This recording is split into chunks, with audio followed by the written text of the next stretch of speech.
C'est la dernière vidéo de l'année et pour cette dernière vidéo de l'année, je voulais aborder un sujet un petit peu particulier. On est d'accord que les saisons de Formule 1 terminent de plus en plus tard. Cette année, en 2024, c'était notamment le 8 décembre, ce qui est quand même relativement tard dans l'année, mais c'est rien comparé à la course la plus tardive de l'histoire de la Formule 1. Bon, bien que la saison ait débuté en mai, cette course a eu lieu le 29 décembre 1962, soit 2 jours avant la fin de l'année, ce qui est assez exceptionnel. Et en plus, on a un peu de chance parce que le titre de la saison 62 s'est décidé lors de ce Grand Prix. Assis-toi, je te raconte tout ça.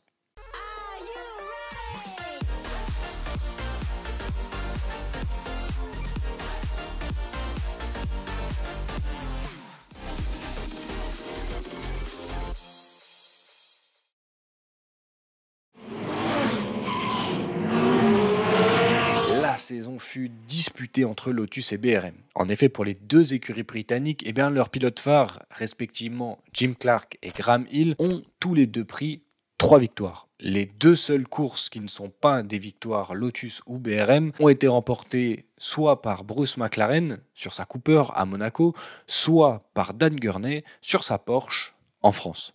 Ça vous montre un peu la domination des deux écuries lors de cette année. D'autant plus que pour Graham Hill, il a terminé les 8 Grands Prix, dont 7 dans les points. Graham est indéniablement le leader du championnat.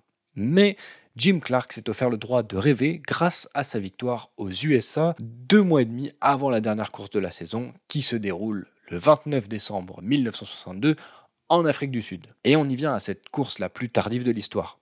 Elle a donc lieu le 29 décembre 1962 et à l'époque, on ne roule pas encore sur le circuit de Kyalami, mais sur le circuit du Prince George qui accueille la Formule 1 depuis 1960. Le circuit est long d'à peu près 3,920 km et les pilotes vont faire le tour 89 fois. Comment décrire la piste? Elle est plutôt sinueuse, assez étroite et placée au bord de la mer et comme un Zandvoort, le vent peut venir perturber les pilotes. Pour le titre, la donne est simple. Jim Clark a 9 points de retard sur Graham Hill et s'il l'emporte, il sera champion du monde. En effet, à l'époque, on ne gardait que les 5 meilleurs résultats sur les 9 Grands Prix de la saison et donc il serait à 39 points, à égalité de points avec Graham Hill, mais avec 4 succès pour Clark contre 3 pour Hill, ce serait le pilote écossais qui remporterait son premier titre mondial. Tout autre résultat pour Clark offrirait automatiquement son premier titre à Graham Hill. Bon, Jimmy va se faciliter la vie en signant la pole position devant son rival. Les deux Britanniques partageront la première ligne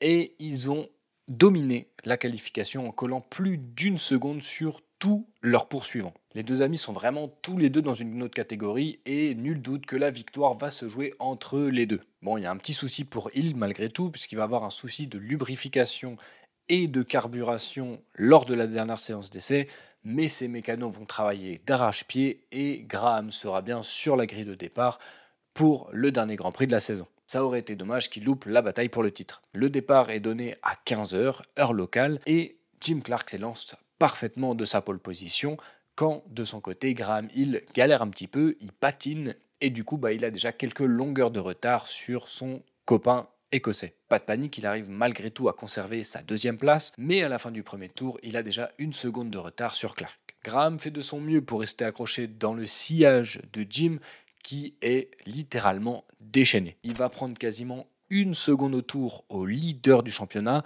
menant avec près de 10 secondes d'avance au 11e tour. Il semble impuissant.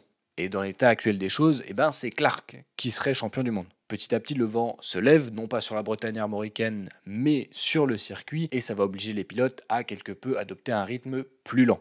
Ça ne va pas empêcher Clark de coller toujours une seconde au tour à Graham Hill, qui est de plus en plus distancé et qui voit le titre s'éloigner. À la mi-course, Jim Clark possède déjà 27 secondes d'avance sur Graham Hill, et on voit mal ce qui pourrait l'empêcher de remporter et la victoire et le championnat du monde. Et quand on arrive au 50e des 89 tours, Clark possède plus d'une demi-minute d'avance sur Graham Hill. 10 tours plus tard, l'écart n'a pas changé. Clark est quelque peu en train de gérer et de ménager sa mécanique et il fonce tout droit vers le titre. C'est une démonstration, mais comme vous le savez, tant qu'on n'a pas passé la ligne, on n'est pas déclaré vainqueur. Et malheureusement, au 62e tour, une étrange fumée bleue s'échappe de la Lotus 25 de Clark. L'Écossais va tenter de prolonger son rêve de titre mondial, mais malheureusement, il va être contraint de s'arrêter au stand et d'abandonner à cause d'un défaut de pression d'huile. C'est alors de façon inespérée que Graham Hill récupère la tête du Grand Prix, mais vu que Clark a abandonné, eh bien il est déjà champion du monde. Pour la forme, il va ménager sa monture et passer la ligne en tête, remportant ainsi sa 4e victoire de la saison et décrochant son premier titre mondial. On pourra noter la belle 3e place de Tony Maggs, pilote sud-africain qui fait donc un podium devant ses fans et qui termine derrière le néo-zélandais Bruce McLaren.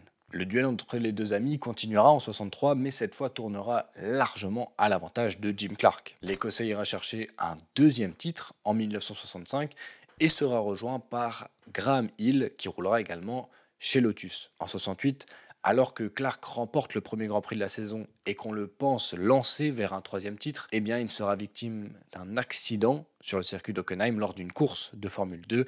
Et comme un symbole, eh bien c'est Graham Hill qui remportera le titre à la fin de la saison et qui deviendra, comme son ami, double champion du monde. Malheureusement pour Hill, la fin sera tout aussi funeste puisqu'il va décéder dans le crash de son avion en 1975.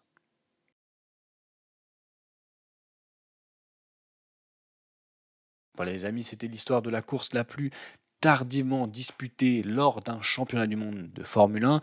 C'était également la dernière vidéo de l'année. Bon, je tourne cette vidéo largement avant les fêtes. La vidéo de Gasly n'est d'ailleurs pas encore sortie.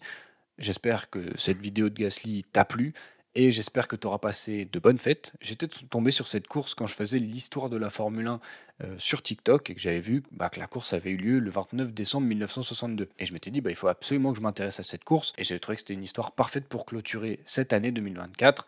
Année lors de laquelle il y a eu 22 vidéos sur ma chaîne, plusieurs shorts, et on a passé la barre des 200, des 300 et des 400 abonnés.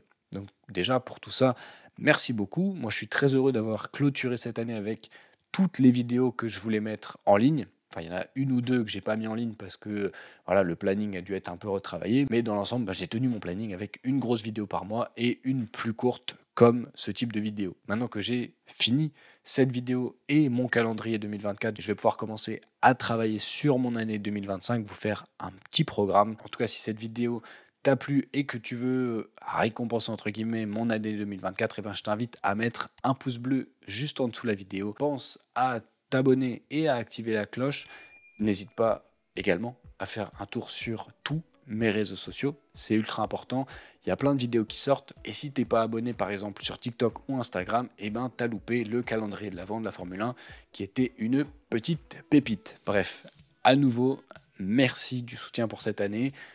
On se retrouve prochainement pour de nouvelles vidéos. En attendant, comme d'habitude, à droite et à gauche, tu trouveras d'autres vidéos à voir ou à revoir. Et moi, je te dis au revoir et à la prochaine.